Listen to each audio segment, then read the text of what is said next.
Ginugunita tuwing Mayo 1 ang pista ni San Jose Manggagawa bilang pagpupugay sa lahat ng mga obrero sa buong mundo. Ang nasabing pagdiriwang ay itinalaga ni Pope Pius XII noong 1955 bilang tugon sa paggunita sa May Day o araw ng mga manggagawa upang itaguyod ang karapatan nila.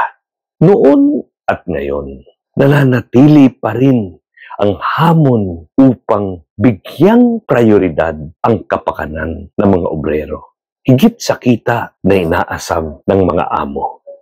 Hindi nagkataon na ang unang araw ng Mayo bilang buwan na nakatalaga sa pagpupugay sa mahal na Birhen ay pista rin ni San Jose na tagapangalaga ng simbahan at ng banal na mag-anak.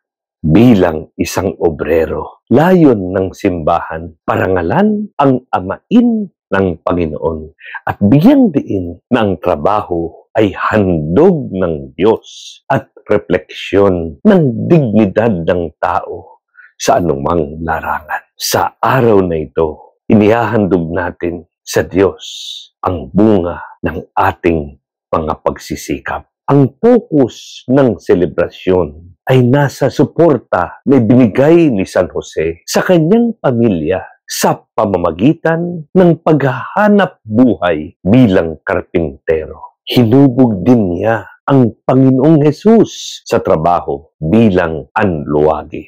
At hindi ikinahiya ni Hesus na tawagin siyang anak ng karpintero. Sa pagiging isang manggagawa, natutunan ni Jose ang dangal ng pang-araw-araw na hanap buhay sa harap ng mga pagsubok at maraming pangangailangan. Si San Jose sa mga tuwid ang tumatayong saksi na nasa Diyos ang awa at nasa tao ang gawa. Lahat tayo ay kailangang magtrabaho upang mabuhay at suportahan ng ating mga personal na pangailangan at itaguyod ang ating mga mahal sa buhay. Sa bansang 28 kada 100 ang mahirap at gutom, talagang kailangang kumilos sa sitwasyon kung saan milyon-milyon ang walang trabaho habang ang kakulangan sa hanap buhay ay nananatiling problema at sakit ng ulo ng ating gobyerno. Sa ganitong kapalaran at kalagayan, talagang walang lugar ang pagiging tamad, katulad ng itinuturo sa atin ni San Pablo. Mahirap talaga ang buhay ngayon, lalo't higit narito na ang banta ng AI o Artificial Intelligence na layong pumalit sa gawain ng mga tao. Pumalit mismo sa mga tao sa larangan ng paghahanap buhay. Bukod sa sakim ng mga negosyante, wala pa rin pantay at sapat na oportunidad para sa tanan. Maraming may kakayanan, ngunit walang disenteng trabaho. Maraming masisipag at matatalino, ngunit mistulang walang swerte sa buhay. Sadyang palaki ng palaki ang agwat ng mga mayayaman sa mga mahihirap dahil sa kawalan ng hustisya sa ating lipunan. Turo ng simbahan, ang trabaho ay pakikiisa sa gawain ng Diyos bilang manlilikha. Upang maging sanhi ng pagpapala ang ating trabaho, nararapat na iaalay sa puon ang ating gawa para sa kanyang kaluwalhatian. Sa gitna ng hirap, patuloy tayong umaasa sa Diyos na darating at darating din ang kanyang biyaya sa pamamagitan ng ating patuloy na tiyaga at sipag. Kalooban ng Panginoong Diyos na ang bawat isa ay makiisa sa kanyang gawain sa mundo upang ang ating obra ay maging sanhi ng pagpapala at pagbabago.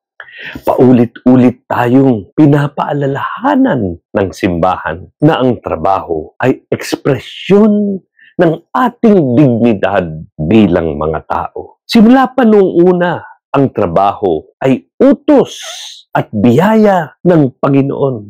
Nang pumasok ang kasalanan sa eksena, naging parang mahirap at isang parusa ang trabaho. Ngunit bilang handog ng Diyos, dapat tayong magpasalamat at maging masaya sa ating trabaho, ano pa man ito, at pagpapalain ng Diyos ang ating buhay. Nakalulungkot ang katotohanan na para sa marami sa panahon ngayon, bugso na rin marahil ng hirap sa buhay. Nagtatrabaho tayo para lang kumita ng pera at mabuhay, na wala na para sa ilan ang pagpapahalaga, pagmamahal at kaligayahan sa kanilang trabaho. Gayunpaman, nananatiling regalo ng Diyos sa tao ang trabaho, at handog naman ng tao sa Diyos ang kanilang hanapbuhay. Dahil ang mundo ngayon ay materialistic, kadalasan sinusukat ang tagumpay sa trabaho sa kung magkano ang kita. Ngunit hindi natin dapat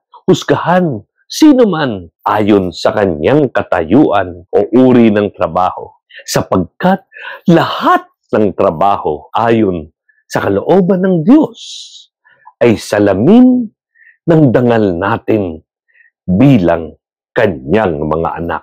Sa ating malinis at tapat na paghahanap buhay, tayo'y hinirang niya bilang mga boss ng sanlibutan at lahat ng nilikha. Sabi ni San Jose Maria Escriva, oportunidad ang anumang trabaho upang pagyamanin natin ang ating sarili sa pagkakataong makiisa sa layunin ng iba at suportahan ang pangangailangan ng pamilya nang maisulong ang kabutihan at pag-unlad ng lipunan.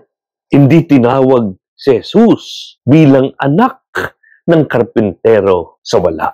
Ito'y upang paalalahanan tayo na ang lahat ng uri ng trabaho, kahit na pinakasimple, ay maaring maging sanhi ng ating kabanalan.